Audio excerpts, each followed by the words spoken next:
Alors, bonjour, je suis à ma prise 4, mais là, je pense que cette fois-ci, ça va être la bonne fois. Alors, ce que je veux faire avec vous, c'est de regarder les lectures que vous avez à faire. Il y a des lectures qui sont obligatoires, puis il y en a d'autres qui ne le sont pas, puis il y en a qui c'est vraiment au choix. Alors, si vous regardez sur le site du cours, puis si on descend, c'est un peu ce que vous voyez dans la première section. Ici, on trouve les recueils de notes. Oh, puis j'ai le plan pédagogique à 2 fois. Je vais l'enlever une fois. Puis, je veux attirer votre attention ici en bas, lien vers les capsules vidéo du cours. Alors, si vous cliquez là-dessus, vous allez avoir des hyperliens comme ça pour différentes choses. Pour l'instant, j'ai seulement mis l'addenda, mais je vais tout mettre les autres vidéos au fur et à mesure que je vais les faire. Alors, allons regarder le recueil. Puis ici, on peut voir un peu tout ce que j'ai téléchargé. Alors, si on voit, on regarde la couverture, je vais aller voir ça ici. La page couverture. Ah, mais je sais que je l'ai ici aussi. Alors, je vais aller le chercher. Je l'ai. OK. La table des matières. Vous pouvez voir un peu tout ce qui se trouve dans votre recueil. Puis remarquez bien que à la fin de comme certains des titres, on voit le nom de l'auteur puis la date que le texte a été publié. Alors, si dans votre deuxième appréciation, vous voulez indiquer une référence, mais la date de publication est ici. Puis vous pouvez simplement dire recueil de notes là pour la référence. Maintenant, retournons à notre liste. Le calendrier, finalement, ça aussi, je l'ai ici. Alors, non, je ne l'ai pas, mais je vais le télécharger. Pour le calendrier, finalement, le calendrier est là pour vous encourager à pratiquer vos danses, puis à indiquer quand est-ce que vous avez pratiqué vos danses. On le fait dans le cadre du cours, mais vous avez probablement dansé vous-même à la maison ou avant en groupe, en petits groupes.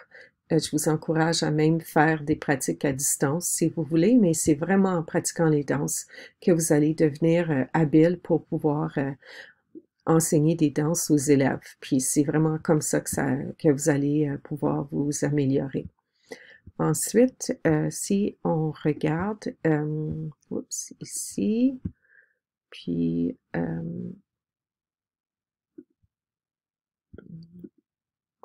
OK, je vais retourner à l'historique.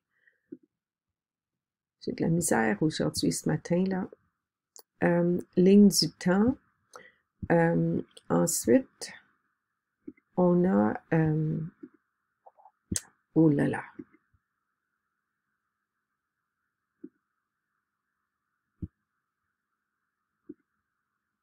OK. Là, si la ligne du temps et carte du monde, la frise historique et la carte, vous n'êtes vraiment pas obligé de faire ça. J'ai enlevé cette partie-là, mais si vous avez le goût, ce que vous pouvez toujours faire, c'est remplir la carte géographique puis placer les danses que vous voulez garder dans votre répertoire pour pouvoir danser avec les élèves. Vous pouvez placer les cartes sur la carte du monde, pas placer les danses sur la carte du monde, puis indiquer le nom du pays aussi. Ça peut être quand même intéressant pour vous. Prochaine chose que vous pouvez faire, c'est, je m'excuse, OK.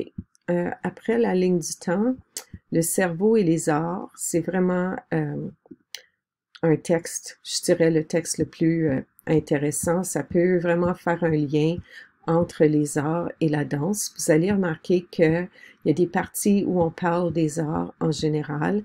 Il y a des parties où on parle de la musique.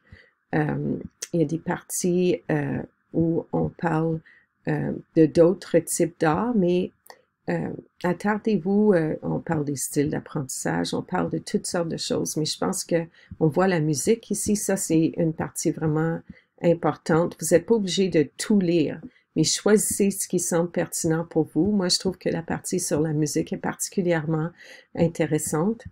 Euh, ensuite, les mathématiques, un lien entre les mathématiques et la danse, ça peut être, et le mouvement, ça peut être intéressant, les arts visuels, euh, mais c'est le mouvement. Moi, je dirais que c'est la partie sur la musique et la partie sur le mouvement qui peut être vraiment le plus pertinent, mais on parle des différentes matières scolaires, puis c'est possible de faire des liens avec ça. Puis ici, on a des pistes qui peuvent vous donner des pistes pédagogiques. Alors, le coin des praticiens est vraiment intéressant aussi. Alors, je vous encourage à quand même regarder, mais vous n'êtes pas obligé de lire chaque partie, mais ce qui vous intéresse, allez-y, puis prenez le temps de le regarder. Je trouve que c'est vraiment le texte le plus long, mais c'est le texte le plus intéressant euh, sur la danse. Maintenant, comment ça se fait que ça disparaît tout le temps? Je comprends pas. OK. Alors là, prochaine chose que vous faites, là, on l'a. On a le programme de danse puis la progression des apprentissages. Ce n'est plus obligatoire de lire ces deux documents-là, mais si vous voulez voir un peu un lien entre le programme et ce qu'on fait, ça peut être intéressant. Dans les autres cours, je demandais aux gens de annoter le programme, mais je recommande de lire ça seulement plus à la fin du cours. Mais ce qui est intéressant est comme une première partie sur le domaine des arts comme tel, mais ensuite, on a la danse comme telle. Alors, c'est là que vous pouvez voir qu'il y a comme trois compétences. On parle des différentes compétences, puis vous pouvez essayer de faire des liens entre les danses et les compétences. Les trois, vraiment, si on regarde, inventer des danses, c'est curieux que ça soit la première compétence parce que je leur ai mis la troisième, parce que avant de pouvoir inventer des danses, c'est bon d'en avoir appris. Alors, ça, pour les personnes qui sont intéressées, je vais donner un cours optionnel sur inventer des danses. Nous, on se concentre beaucoup sur la compétence 2 et 3, interpréter des danses et aussi apprécier des danses. Ça peut être intéressant de lire, voir pour les différents niveaux qu'est-ce que les élèves sont capables de faire. Puis vous pouvez aussi regarder les savoirs essentiels selon les différents niveaux.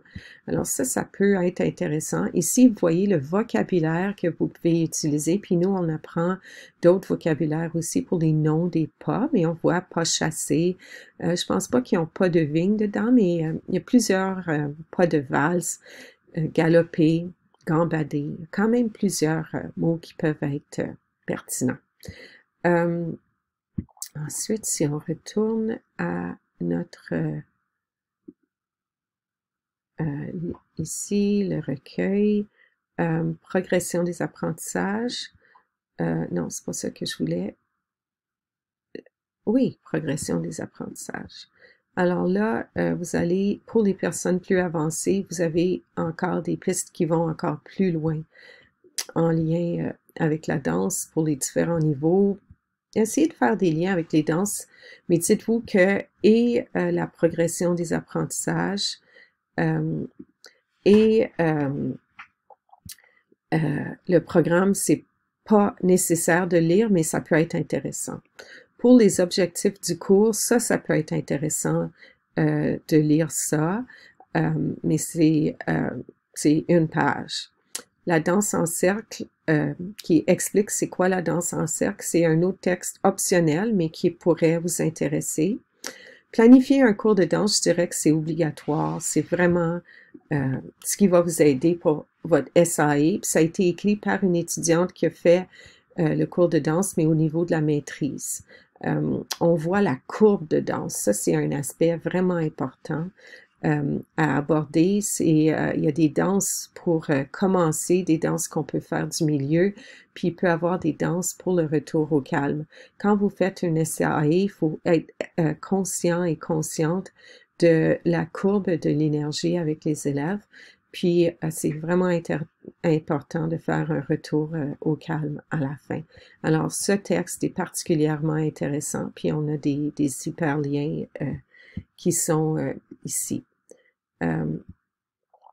Ensuite, les danses selon les différents âges, ça peut vous intéresser si vous voulez en savoir plus sur qu'est-ce qu'un élève peut faire à des âges différents, mais c'est pas obligatoire. Les styles d'apprentissage, ça aussi, ça peut être intéressant, mais c'est pas obligatoire. Guide de la transcription, ça peut être intéressant, pas obligatoire.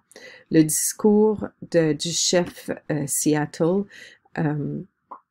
c'est si vous êtes intéressé aux danses autochtones, c'est un beau texte, très le fun.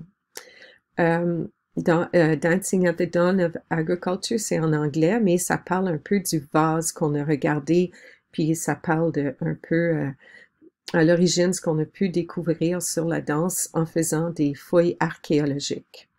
Les centres, ça, je trouve que c'est un autre texte obligatoire pour mieux comprendre le but et l'utilité des danses. Puis là, on a la ligne du temps une deuxième fois. Alors, attendez, je vais aller voir les centres. Alors, ça, c'est un texte qu'un étudiant a fait, puis il explique un peu comment faire des centres, puis comment ça peut être utile. Alors, ça, c'est un texte intéressant. C'est un étudiant qui avait un côté très artistique, puis qui explique nos centres, mais ça peut être un aspect qui peut vraiment enrichir l'expérience pour les élèves. On l'a moins développé cette année, étant donné les circonstances. Alors, je vais retourner à ma liste. Alors, pour résumer, moi, je dirais qu'il y a 3 textes qui sont vraiment importants. C'est le cerveau et les arts, planifier un cours de danse et les centres. Les autres sont au choix. Alors, je vais essayer de, comme peut-être ajouter quelque chose pour, je sais pas si je peux, mais je pense que vous êtes capable de comprendre. Alors, pour résumer, le cerveau et les arts, planifier un cours de danse et les centres. Alors, j'espère que ça a pu vous aider un peu dans vos lectures et à la prochaine!